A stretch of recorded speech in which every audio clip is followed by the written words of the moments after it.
Well, I'd like to introduce myself. I'm Dr. Anthony Dailley. I've been a practicing general dentist for 34 years now. Of those 34 years, I have been treating patients with chronic halitosis on a very regular basis. Our patients come from everywhere. In fact, probably the majority of our patients come from outside of the country and outside of our state here. So those patients get treated in a little bit different way so that we can expedite their treatment. This problem of halitosis affects statistically anywhere from 10 million to as much as 70 million, depending upon who your readings, whose articles you're reading. But the estimate I have is probably somewhere in between. Our patients that have this problem are of all ages. They are of all races and all socioeconomic levels, so there's no hiding from it. So it is a big problem, and it does affect people very, very severely. I got into treating this problem 19 years ago, basically because I came across some research on the condition, and it intrigued me because I hadn't been able to treat people with this and help them with it, and I don't think anybody else had been able to do that. And all we were doing is running patients around and doing lots of tests and sending them off to the gastroenterologist. And in the end, nothing ever came of it. So the research that was coming out intrigued me, and I delved into it pretty heavily and got to a point where I felt I understood the problem well enough to be able to help people with it. So that's how we got started with this. There are a lot of misconceptions that we see about this problem, and patients come to us all the time. Unfortunately, a lot of the misconceptions are also a result of the internet today, because there's a lot of information out there that is not necessarily all correct.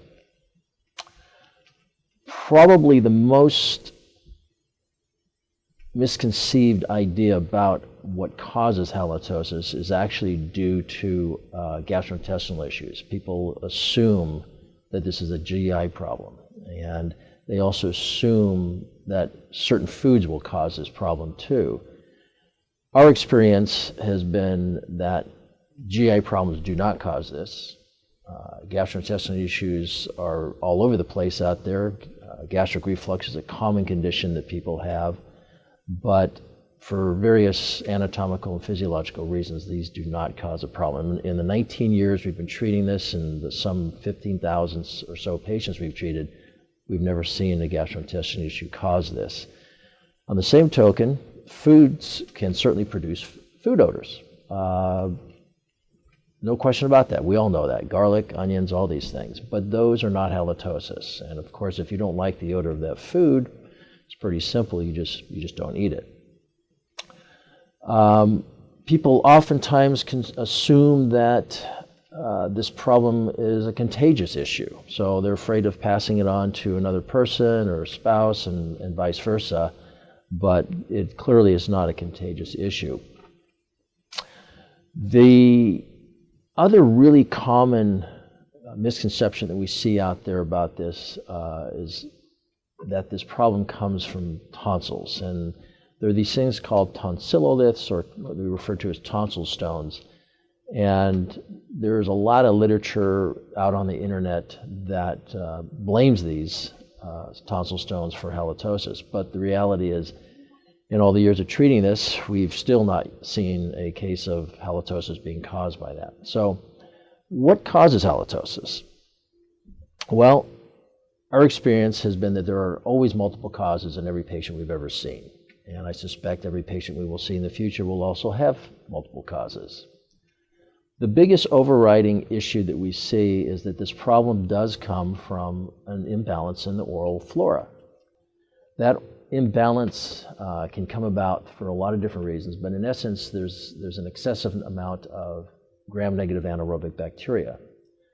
These gram-negative anaerobic bacteria need a certain type of environment to thrive in, and normally in the mouth they are there in a low level, but with someone with halitosis, they are there in an excessively high level.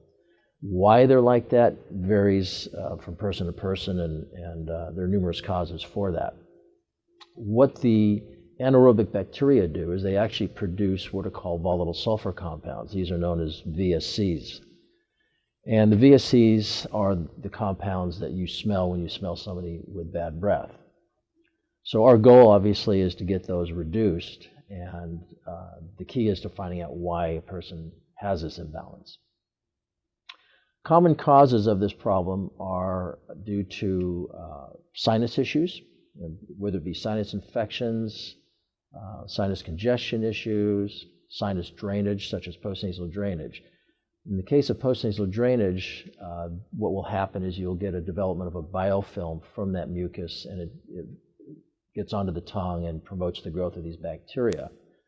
Another common cause of this, in fact, it's the most common cause we find of halitosis, is dry mouth. And dry mouth is a difficult problem to deal with. It's so difficult we never tell patients that we're going to solve it. We hope that we'll improve it at best. But there are a number of different products which I'll allude to a little later about halitosis and its relationship to these dry mouth problems. Clearly, there are dental infections that can be either tooth origin or they can be of gum origin. Generally, in our practice, we don't see patients with that because by the time they get to us, those kinds of problems have generally been resolved. The tongue is another issue. There are various anatomical issues that can occur with the tongue that can help promote the growth of these bacteria in the tongue. So the tongue tends to be kind of a focal point of this halitosis. There are clearly a lot of other unusual causes, which we won't go into all of those, but some of the couple of unusual ones are liver failure, kidney problems, diabetes can certainly produce these odors. But once again, most patients, by the time they see us, they've been to their dentist, they've been to the physicians trying to resolve this, and they're kind of at their wits' ends in getting this resolved. So those types of issues are generally resolved. So the question is, how do we go about treating this? Well, at our center here, at the Center for Breath Treatment, we have two approaches. The primary approach we have is to try and get to the bottom of why they have it. In order to do that, we have to achieve a diagnosis, and that involves seeing the patient. So for our patients that come in over from out of town, we see them over a 2-day period, and at the end of that 2-day period, we've resolved the problem. Local patients don't need to be treated as quickly because they're not trying to catch a flight out of town to go back home, so they're usually done over about a 1 to 2 week period. The focal point of our treatment is to get to the sources so that we can know what to deal with when it comes to treating this. And for those that can't come to us, which can be due to economic reasons, we have treatment programs that we try to help people with and guide them through on our website. And so these treatment programs will entail using various devices and medications. We choose the medications and different products that we use very carefully. It's important for us to make sure that there's efficacy. So not only do these products have to pass their own efficacy tests, but we actually run them through our own studies to make sure that they're actually working properly. Then what we'll do is integrate these products into our treatment programs. And it's an evolving process. Over the years, we've changed many of our medications that we use and products that we use based on new developments. So we're always looking at new products, new developments, and researching these. One of the biggest difficulties we have, and it is also the biggest cause, is the dry mouth area. And dry mouth problems seem to be a growing issue these days. It does affect all ages, but primarily it'll affect the older population a bit more. Reasons for that is slowing metabolisms, and the biggest one is probably all the medications that people are on. And as we age, we're going to be using more medications, and most medications out there tend to have some effect on the salivary flow. So because of that, this is kind of a focal area that we have in our practice, and it is a difficult one. There are a number of different products that we use for treating dry mouth, and sometimes dry mouth is as simple as just drinking more water, to resolve it. Unfortunately, that is usually not the case, but sometimes we're lucky enough, and that's what occurs. We have some products, a couple of our very popular products, and more effective products we have are a couple of products called Salese and Dentiva. And these products have proven to be excellent. They're excellent for a number of reasons. One of them is the longevity. When someone has a dry mouth issue, the problem with it is that most products out there are very short-acting. And in fact, our experience with most products that you can buy in the drugstore, they just plain aren't that effective at all. So the Salese is probably the flagship of the products we use for dry mouth, and it lasts anywhere from 4 to 6 hours. We've had patients tell us they've had it last in excess of 8 hours. It does a number of things. It will stimulate saliva flow. It does affect the volatile sulfur compounds, so it does absorb them to some extent. And another beautiful thing about it is it has the effect of countering the bacteria. So there's some antibacterial properties. The Dentiva product is very similar to that, but it doesn't have the saliva stimulating properties that the Salese has. But these are the top, if you want to call them sellers, in our practice. Patients keep coming back to these time and time again, so we've been very happy with those. I just attended an oral medicine lecture a couple months ago, and one of the subjects that came up in that lecture was the subject of xerostomia, or the dry mouth syndrome.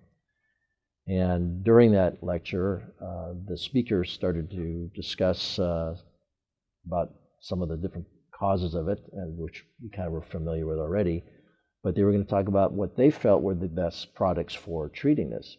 And when the slide came up, lo and behold, there was the Salese and the Dentiva up there. So we were pretty pleased that we both came to the same conclusion independently on that. So touching on the dry mouth subject, one thing that I left out earlier is that dry mouth, we'll oftentimes see people actually contributing to their own dry mouth conditions.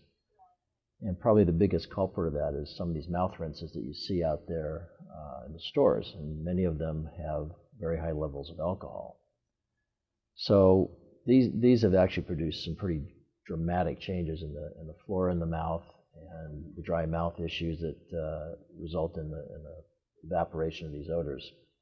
So the Salese and the Dentiva here are the products that I've been very happy with. Dentiva has a certain level of saliva stimulation in it that will help some of the milder cases of dry mouth. But when we get into our patients that have the more severe kinds of problems, this is where the Salese really comes in. So it has a better benefit in that department. Both of them have the same antibacterial properties and the same ability to absorb the volatile sulfur compounds.